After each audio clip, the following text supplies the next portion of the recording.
680 Home Appliances is a Filipino store that specializes in selling appliances and was established on August 28, 1968. The store experienced a decline in business over the years, resulting in the closure of most branches. Despite this, the company produced commercials during its early years, 2 of which are known to the public.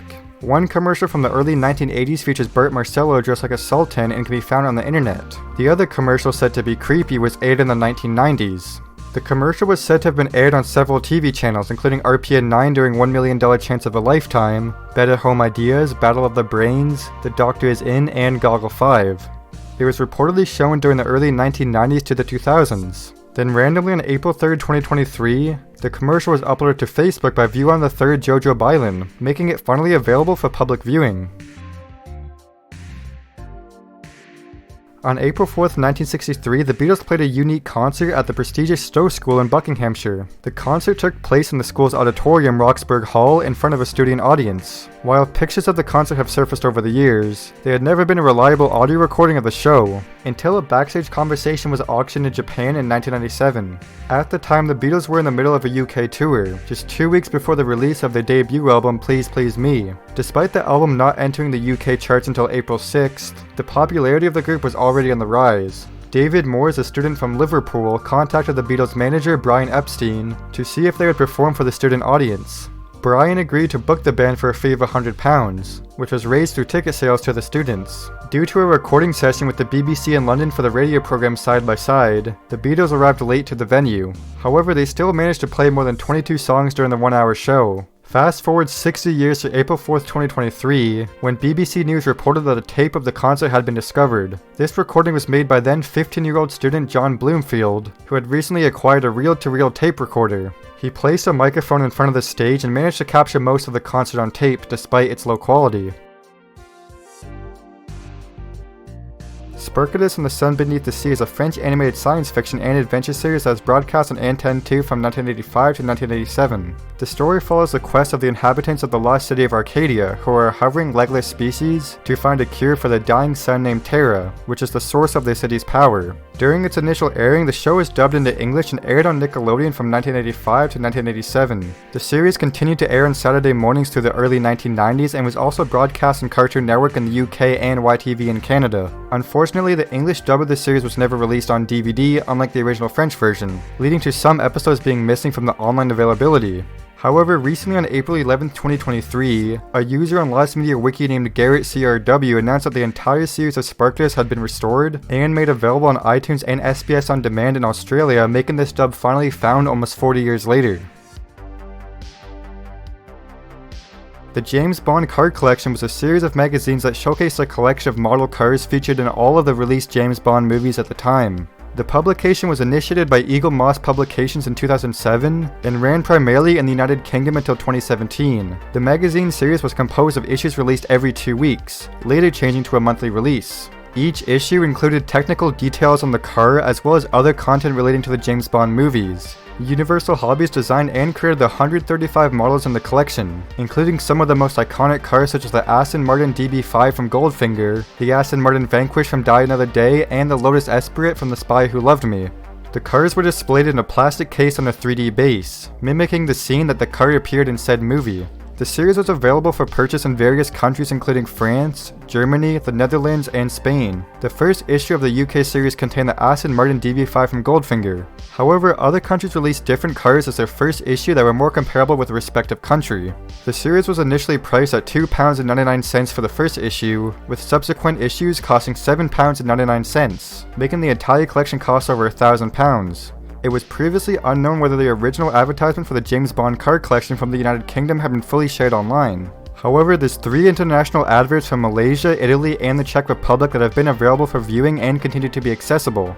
Although the international adverts closely resemble the original UK advertisement, they do have some differences and are not just simple redubs. Recently on April 28, 2023, a YouTuber named Bluefrog uploaded the complete original advertisement. Funnily enough, Bluefrog had shared an ITV advert video on November 14, 2021, which included the advert and it went completely unnoticed.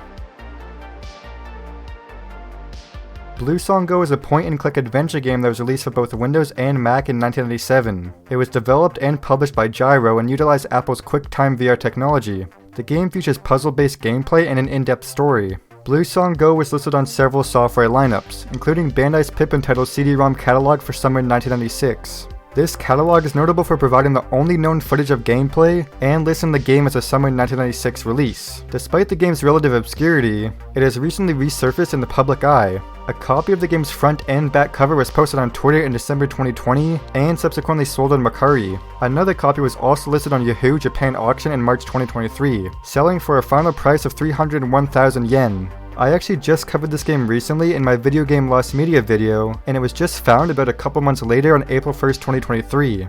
The entire contents of the game were uploaded online to the Internet Archive by a user named Beanstalk Redump, making the game fully accessible to anyone who wishes to play it. Gambling Apocalypse Kaiji, a Japanese manga series by Nobuyuki Fukumoto, was adapted into a sound comic by BTV. This adaptation was released exclusively on BTV's mobile phone video service starting from November 1st, 2011, and it continued for 54 episodes on a weekly basis until around 2013. The adaptation utilized various fade and motion effects along with voice acting to bring the manga pages to life, and it covered the entire S4 arc of the manga across the 54 episodes. The sound comic was never made available on TV or home video, and it was only accessible through BTV's mobile phone service. The episodes were posted every Tuesday at 5 AM, with each episode covering a single chapter from the manga. Despite the absence of any video or audio clips of the sound comic since its initial release, information about the adaptation can be found through news articles scarce archived in the Wayback Machine, and a fan's blog post on the adaptation. The blog post contains YouTube links to a trailer and the first episode of the sound comic, both of which have since been removed. For over 5 years, the adaptation has been unavailable for viewing, with no plans for redistribution or production of further episodes on the horizon. However, on April 2nd, 2023, Internet Archive used a table box to upload the first episode of the sound comic on the Internet Archive. This episode is the only remaining part of the sound comic that is available, and it's highly unlikely that any further episodes of the sound comic will be retrieved or found in the coming years. The album My Sombre Existence, released on January 25, 2003, marked the debut and only full-length release of Canadian metal band Nerve Pitch. Prior to the release of the album, the band had put out a demo titled How We Change in 2001. Unfortunately, despite positive momentum, the band disbanded shortly after the release of the album due to the failure to secure a deal with Roadrunner Records.